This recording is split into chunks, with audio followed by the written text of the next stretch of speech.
Ô, Michel, eu que agradeço, é uma honra, viu, estar aqui com vocês. Eu cumprimento você aí de casa que nos acompanha. E assim, é uma honra fazer e fazer aqui, sabe? A gente tem visto suas qualidades, essa coisa toda, e estar aqui então é um passo importante para a gente, é uma parceria importante nesse primeiro passo, né? Perfeito. E assim, eu acho não, né? Eu tenho comigo que o cara que ele quer ser escritor, quer escrever livro e tal, ele precisa ler bastante, né? Eu tô vendo aí que você tem um monte de livro aqui. Fiquei sabendo que você já leu vários livros. Você tem média quantidade de livros que você já leu já? Ou não?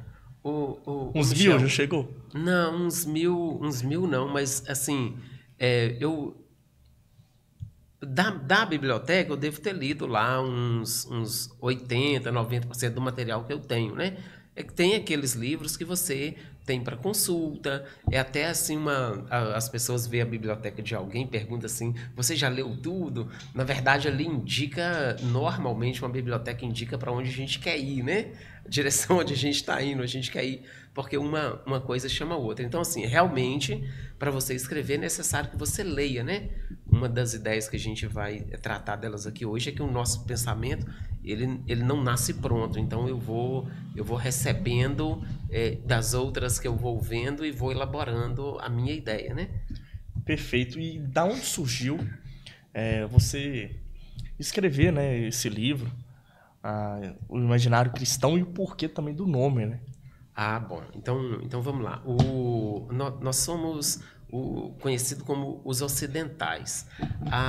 O Ocidente foi criado com três ingredientes. Assim, esse molho ocidental é criado com três ingredientes: a cultura, o direito romano, a filosofia grega e a moral e a ética judaico-cristã.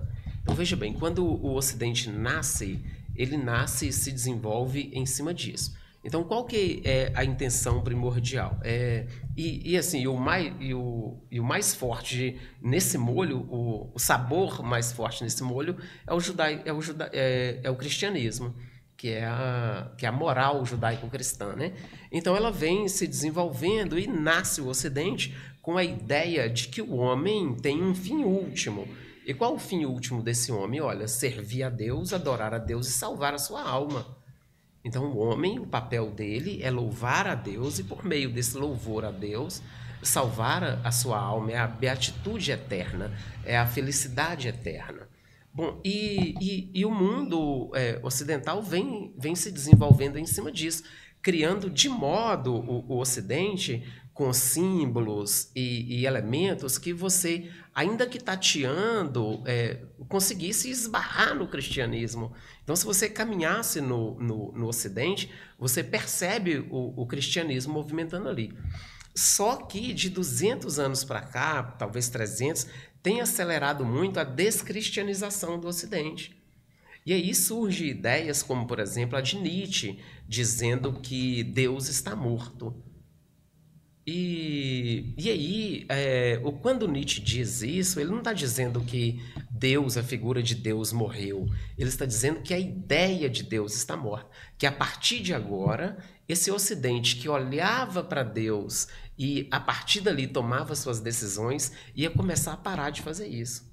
Então Nietzsche faz isso e, assim, coisa de 40, 30 anos depois, vem Gramsci e diz uma coisa assim assustadora. Ele diz o seguinte, olha, nós não queremos, e aí o Gramsci é um escritor comunista, ele vai dizer o seguinte, olha, nós não queremos fechar as igrejas, nós queremos esvaziar a igreja do seu propósito e utilizá-la como caixa de ressonância da nossa luta. Então o que Gramsci está dizendo, olha, nós vamos parar de fazer com que a igreja pregue Cristo e vamos fazer com que ela pregue a nossa luta, a luta de classe, qualquer outra coisa. E aí, de posse dessas informações e vendo para onde as coisas estão caminhando, a gente fica preocupado se Gramsci e Nietzsche estão de fato conseguindo pôr em prática essa pretensão de apagar Cristo do imaginário das pessoas. Porque veja bem, Michel, você só é capaz de colocar na realidade aquilo que você consegue imaginar. Então, se você não conseguir imaginar, você não põe na realidade. Eu vou te dar um exemplo. A minha filha hoje está com 10 anos, mas ela já teve 3, né? Então, quando ela estava ali com 3, 4 anos, eu gostava de fazer, e já com essa ideia na cabeça, eu gostava de fazer uma brincadeira com ela. Qual que era a brincadeira? Eu colocava 2 notas de 5 e uma de 20 e pedia para ela escolher. A mãe dela achava uma maldade, mas eu estava ali testando a minha teoria, né? Então, eu colocava uma nota de 2 de 5, uma de 20, falava, escolhe, Giovana. E ela escolhia sempre as 2 de 5, porque na cabeça dela já existe a ideia de que 2 é maior do que 1. Mas não existia o valor intrínseco que há no 20. Você concorda comigo que o 20 estava lá? Ele estava, mas ela não conseguia ver. Você só pode ver aquilo que a sua mente está preparada para ver. Se eu destruo a imaginação cristã, eu não vejo mais Cristo no meu cotidiano. Esse é um risco, entende?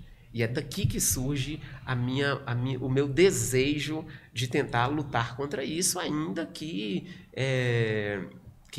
seja pequeno, ainda que seja pouco, mas quem estiver ao meu lado vai em algum grau ouvir isso, entende? E hoje em dia a maior destruição da imaginação de Cristo o cristão está sendo qual para vocês? Você acha? Olha, a crise, na minha opinião, é a incapacidade de perceber, a incapacidade de notar a realidade.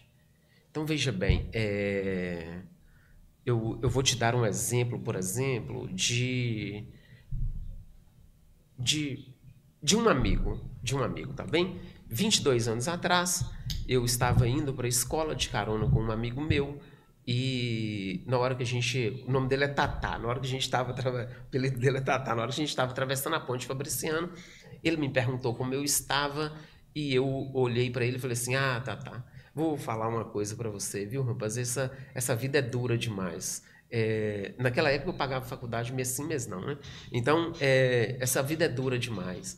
A gente recebe num dia, no outro acabou o dinheiro todo, né? Você não tem nada. É um saco. Tá passando por uma dificuldade financeira danada. Né? E aí o Tatá acabou de atravessar a ponte, deu seta, a ponte velha aqui de Fabriciano, deu seta, encostou o carro, pôs a mão no meu ombro e falou, Giovani, nunca mais faça isso. No dia que seu salário não estiver bom, ou no dia que você converse com o seu patrão, ou ore a Deus, peça a Deus para que mude sua realidade. Mas nunca mais, ele usou essas palavras, nunca mais amaldiçoe seu salário. Não me interessa, o Tatá é cristão. Porque ele reconhece Deus no processo, entende?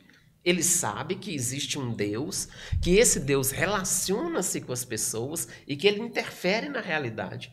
Essa é a promessa do cristianismo. Essa é a promessa sobre qual o Ocidente se estruturou. Ou no caso, você estava reclamando do seu salário que Deus estava te dando, no caso. Isso... Não, veja bem, eu estava reclamando da minha vida. E só, não considerando nada disso. Aí o meu amigo me lembra de que, olha, você está reclamando aí, mas isso tem solução. Tipo assim, sim, isso tem solução. Isso tem solução por quê? Porque, olha, você pode falar com Deus e pedir a Ele. Então, veja bem, alguém que faz isso tem na imaginação dele, e veja bem, só os ocidentais têm isso, tem na imaginação dele que existe um Deus pessoal. O que é um Deus pessoal? Um Deus que se relaciona com a pessoa.